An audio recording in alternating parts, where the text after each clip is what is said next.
ॐ नमो भगवते वासुदेवाय।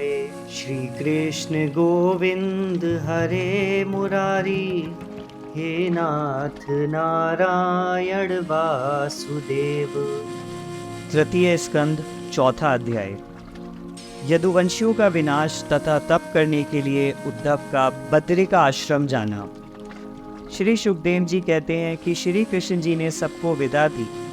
अब समस्त यदुवंशी स्वच्छंद होकर मद्य पीने और उस समय प्रभास क्षेत्र पर होने वाले मेले तथा सैल सपाटे में लगे।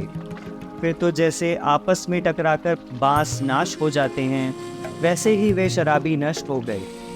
उधर श्री कृष्ण जी अपनी माया की गति देखकर सरस्वती नदी के जल से आचमन कर एक वृक्ष की जड़ में बैठ गए। मैं उनके साथ ही रहा। तब अपने इस प्रकार से आदताई वंशजों का हरण करने की इच्छा रखने वाले श्री कृष्ण जी ने मुझसे कहा, हे उद्धव, अब तुम भी बद्रिका आश्रम को चले जाओ। परंतु मैं कुछ उत्तर ना देकर वहीं खड़ा रहा। भगवान के उस समय का रूप इतना सौम्य और मन को मोहित एवं आनंदित करने वाला था, वह दिव्य दर्शन मेरे हृदय पट से कभी दूर नहीं हो सकते। इस प्रकार श्री कृष्ण जी ने मुझसे जो ही कहा था कि अकस्मात ही वहाँ मैत्रेय जी आ पहुँचे। तब मैंने बड़ी शीघ्रता पूर्वक कहा, हे भगवान, भला मैं आपको इस प्रकार त्याग कर बद्रीवन कैसे जा सकता हूँ? मुझे और क्या आज्ञा देते हैं?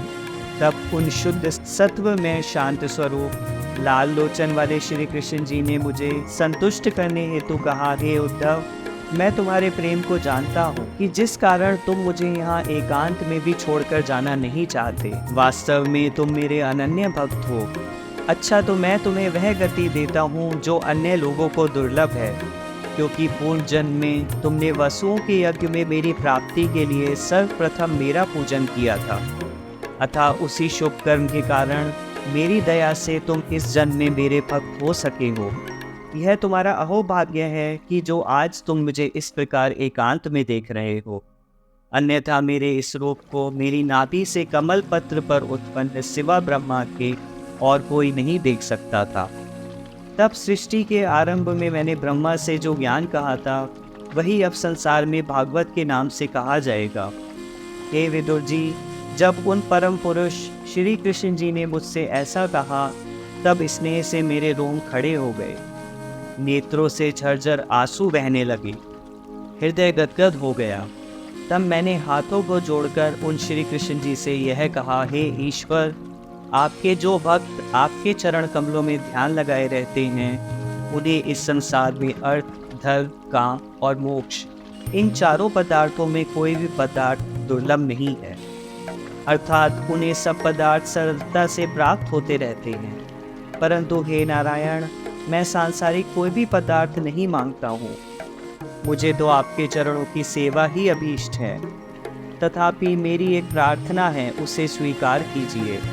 हे ईश्वर, यद्यपि यह भली भांति जानता हूँ कि आप स्वतः आत्मा राम जन्म मरण से रहित होकर और सबके आश्रम हैं, तथापि हे देव प्रभु, आपने जो नर भेष धारण कर कितनी ही अबलाओं का उद्धार किया और नाना प्रकार की मनुष्य जनित लीलाएं की, उन्हें जानकर आपके संबंध में नरलोकवासियों एवं तार्किकों को संदेह ना हो, इस कारण आप मुझे अपने विषय में यथार्थ बोध कराइए। और जिस परम ज्ञान को आपने अपने कमल नाभि से उत्पन्न ब्रह्मा जी से कहा है, यदि मैं सुनने योग्य हूँ तो उसे मुझे भी सुनाइए। तब श्री कृष्ण जी ने अपने उस ज्ञान को मुझसे भी सुनाया। हे विदुर जी, अब श्री कृष्ण जी के उपदेशों को सुन और उनसे विदाई लेकर मैं बद्रिका आश्रम को जा रहा हूँ। इससे यहाँ अधिक ठहर नहीं सकता। इसके लिए आप मुझे क्षमा करें। जब उद्धव जी ने ऐसा कहा, तब उनके द्वारा अपने सुबुंद यादवों का संहार सुनकर विदुर जी को बड़ा कष्ट हुआ। परंतु वे ज्ञानी थे, इससे उन्होंने शीघ्र ही उस वेग को दबा दिया और पुनः ज्यों शांत हो गए। पुनः उद्धव से कहा, हे उद्धव जी, आप प्रसन्नता से बद्रीवन को जाइए, किंतु मेरी यही प्रार्थना है कि जो परम गुण ज्ञान आपको श्री कृष्ण जी ने बतलाया है, वह मुझे भी बतला दीजिए। तब उद्धव जी ने कहा, हे साधो, इसके लिए आप मुझे विवश ना करो। आपको वह ज्ञान बतलाने के लिए मेरे सामने ही श्री कृष्ण जी ने स्वयं अपने श्री मुख से मैत्रेय जी को आज्ञा दे दी है। आप उन्हीं तत्वज्ञानी महात्मा की प्रतीक्षा करें। श्री सुखदेव जी कहते हैं कि इस प्रकार वहाँ यमुना के किनारे सारी रात विदुर के साथ वार्तालाप करके अल्प विश्राम के पश्चात रात बीतने पर प्रातःकाल होते ही उद्धव जी वहाँ से चले गए। इतनी कथा सुनकर राजा परीक्षित ने श्री सुखदेव जी से पूछा, हे मुनीश्वर, जब इस प्रकार समस्त विष्णुवंशी नष्ट हो गए तब एक उद्धव जी ही कैसे शेष रह गए, क्योंकि उस समय तक तो श्री कृष्ण जी भी अदृश्य हो गए थे। सुखदेव जी बोले, हे राजा परीक्षित, जब इस प्रकार यदुवंशियों में अनाचार फैल गया तब श्री कृष्ण जी ने भी चल देना चाहा और उसके लिए उन्होंने उद्धव को नेता नियुक्त किया, क्योंकि उद्धव जी उस समय के आत्मज्ञानियों में सियाने योग्य और श्रेष्ठ थे। उद्धव जी की बद्रिका आश्रम में जाकर अपनी चित्तवृत्तियों को रोककर आत्म पूजन करने लगे। उनके चले जाने से विदुर जी को बड़ा खेद हुआ। एक तो वे यदुकुल का लोमहर्षण संहार सुनकर पहले से ही दुखी थे, उस पर उद्धव का चले जाना उन्हें और भी कष्ट देने लगा।